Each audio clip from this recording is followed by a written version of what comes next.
होशियार, ये भारत सरकार होशियार, ये भारत सरकार होशियार, भारत सरकार होशियार। IOPS लागू करो, जल्दी करो, अभी करो। IOPS लागू करो, जल्दी करो, अभी करो। अपना विरुद्ध जो टकराएगा।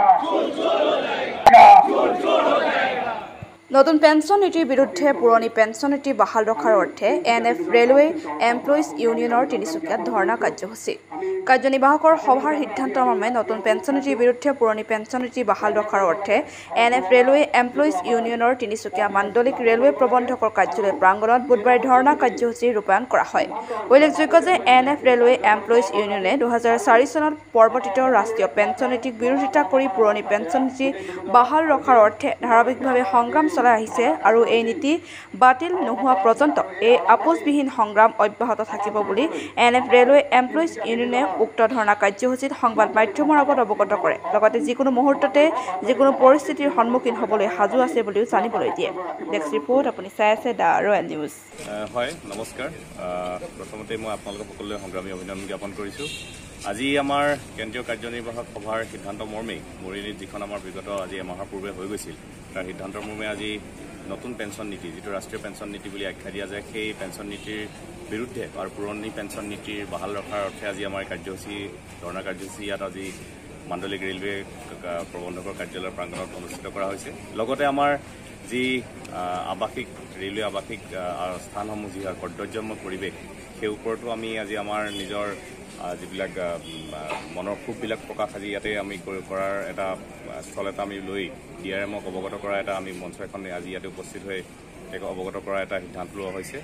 আৰু লগতে আমাৰ যিখিনি আমাৰ সিদ্ধান্ত পাৰ্মানেণ্ট নেগচিয়েটিং মেচিনাৰী মিটিং বুলি কোৱা যায়, আমাৰ প্ৰত্যেক 4 মাহৰ মূৰে মূৰে হৈ থাকে, সেই মিটিঙতো কিছু সিদ্ধান্ত লোৱা যায়। সেই সিদ্ধান্তসমূহ ৰূপায়ণ কৰাৰ ক্ষেত্ৰত গাফিলতি হোৱাৰ কাৰণেও আজি আমাৰ ধৰ্ণা কাৰ্যসূচী লোৱা হৈছে। আচলতে বিগত আমাৰ জানুৱাৰী 8, 9, 10 তাৰিখে আমাৰ ৰিলে হাংগাৰ ষ্ট্ৰাইক হৈ গৈছিলে নতুন পেঞ্চন নীতিৰ বিৰুদ্ধাচৰণ কৰি, আৰু সমগ্ৰ ভাৰততে এই ৰিলে হাংগাৰ ষ্ট্ৰাইকৰ ব্যৱস্থা প্ৰণালী লোৱা হৈছিলে।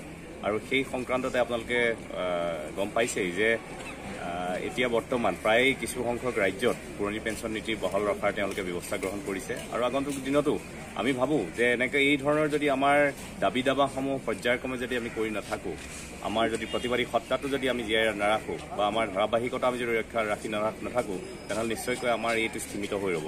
আৰু আমি এইটোৱে আমি জনাই দিব বিচাৰিছোঁ যে প্ৰত্যেক মুহূৰ্ততে ৰেলৱে যিসকল আমাৰ কৰ্মচাৰী আছে, NF ৰেলৱে এমপ্লয়িজনৰ যিসকল সেনানী আছে, তেওঁলোক যিকোনো মুহূৰ্ততে যিকোনো পৰিস্থিতিত মোকাবিলা কৰিবৰ কাৰণে সাজু আছে। আৰু খুব খন্তেক সময়ৰ ভিতৰতে এই সিদ্ধান্তটো মৰ্মে যেনেকৈ আজি ধৰ্ণা কাৰ্যসূচীত সকলো উপনীত হৈ আজি নিজৰ প্ৰতিবাদী সত্তা সাব্যস্ত কৰিবলৈ সক্ষম হৈছে, ঠিক তেনেদৰে অনাগত দিনতো আমি সাজু আছোঁ যিকোনো পৰিস্থিতি মোকাবিলা কৰিবৰ কাৰণে। আৰু লগতে এইটো কথাকো মই আপোনালোকৰ আগত কৈ যাব বিচাৰোঁ এই সুযোগতে যে যেতিয়ালৈকে আমাৰ পুৰণি পেঞ্চন নীতি বাহাল নহয়, সেই পুৰণি পেঞ্চন নীতি বাহাল নোহোৱালৈকে NF ৰেলৱে এমপ্লয়িজ ইউনিয়নে এই যি ধাৰাবাহিকতা, এই যি আন্দোলন তেতিয়ালৈকে চলাই যাব।